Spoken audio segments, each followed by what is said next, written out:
Hi everybody, Big Laurie. Saturday morning in the east of Scotland and some late sunshine, or late in the year sunshine. Quite a pleasant morning, so long may it last.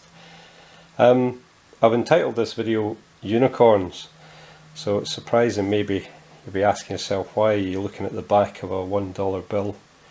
Well, it's actually a silver certificate from 1957. I think 57 was the first year that you started putting "In God We Trust" on the back of your bills, isn't it? I think so, maybe not.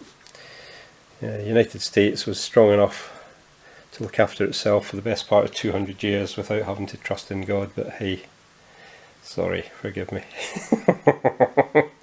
I'm just a heathen from Europe. But yeah, I wanted to show you this because I will come on to the unicorn shortly. This I picked this up from the same dealer in the States that I bought the 1928 peace dollar, and this is another auction that they had going, and it's a stunning uncirculated silver certificate for $1. And I said I would show you it, so it's a cracker. So that's that. Which brings me on nicely to, well, as it happens, 3 of these Hoffman and Hoffman rounds that, you know, the 1 ounce silver rounds. I think the 3 I have are all from 1981. I think they produced them in 80 and 81, although slightly different designs and all the rest of it. And the story, the apocryphal story goes that a law firm called Hoffman and Hoffman sued the government because they believed that the claim that the government had that each of these silver certificates was backed by $1 in hard silver was nonsense. Of course they lost, and then the law firm, which had accumulated huge piles of these $1 and whatever $2 silver certificates, burned them all, melted down the silver, because there is in fact silver in the ink apparently, and then made these rounds to help fund the court case. As I say, that's utterly nonsense. Hoffman and Hoffman was a precious metals refinery, and I don't know the exact motivation behind these silver rounds, but it was at a time when precious metal prices were all over the place. Late 70s, early 80s, the economy was in disarray around the world, so people just wanted precious metals. But it's a great story, and even to this day I noticed that I've got 3 here that I bought from 3 different sellers, but on eBay, even today, people are still using the story of Hoffman and Hoffman law firm, even though it's bollocks. But anyway, 3 of these, all from 1981, all in cracking condition.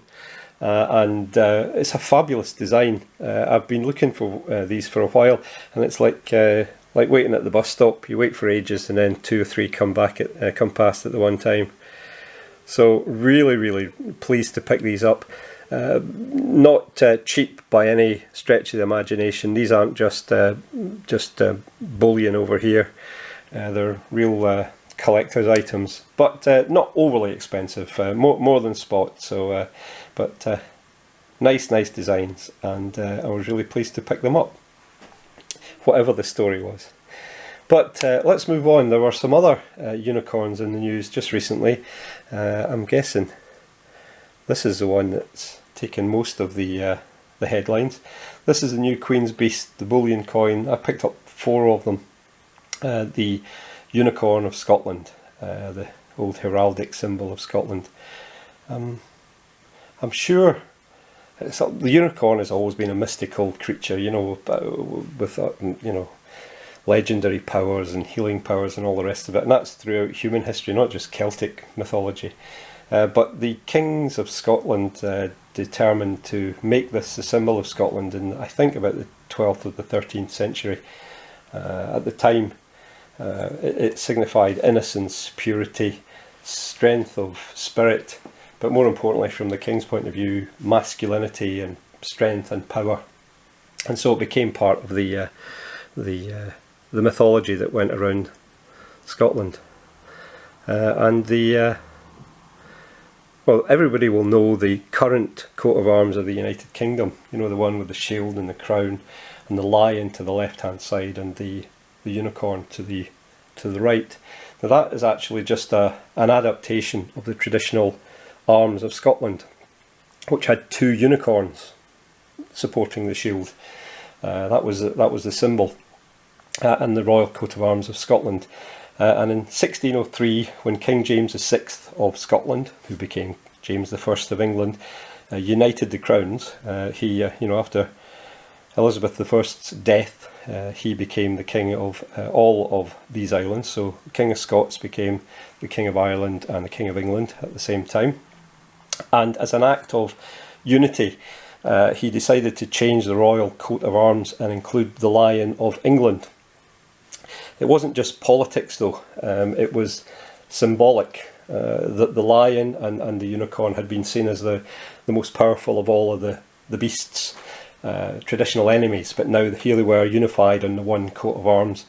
And I guess it says a lot about the fact that Britain then became the most successful ever colonial power. 300 years of raping virtually every corner of the planet behind that coat of arms. But that's the story of where this comes from. So we've already seen the Lion of England. That was the first coin in the Queen's Beast series. The Griffin of Edward the something, 7th, 2nd, I don't know. Then of course the dragon, and I think originally the Unicorn of Scotland was the 10th one, but somebody down in the Royal Mint has obviously thought, hey, listen, there's no way we can do England and Wales and leave Scotland to last. So that has become the 4th one to be minted and issued. And it's a stunning coin. So as I say, I've got one of each of the other 3 so far, but so far I've picked up 4 of these ones because, hey, I'm a Scot. And just to prove that I'm not one of those daft Scots that always has a persecution complex, the chains on the unicorn in both this coin and in the royal coat of arms are nothing to do with England oppressing Scots and all the rest of it, even though I may have alluded to that in some videos months ago. The reason behind it is just the history of the unicorn. It's supposed to be, as a wild beast, it's very, very dangerous, and so they're always seen in chains to keep them secure and subdued. But it's a good symbol for the Scots, and a good one for us independence watchers to perpetuate bloody English. Anyway, as I say, 3 of these, all bullion coins, not too bad condition. They're all pretty much a-okay, you'd expect, but I only paid bullion prices for them, so it's not anything to worry about. Let's see if we can, I don't know if the light's good enough for this, but we'll bring in, there, not too bad. I got this box made by a guy who sells them on eBay, and he'll do pretty much a bespoke box for anything, as long as you give him the measurements. So this is one for the Queen's Beast series, obviously 10 slots in total, so let's hope I'm still here in 2020. And that's them, the lion, the griffin, the dragon, and the wonderful Scottish unicorn. But anyway, that's me rambling on. Sorry for the nonsense history lesson. Let's hope it's kind of true.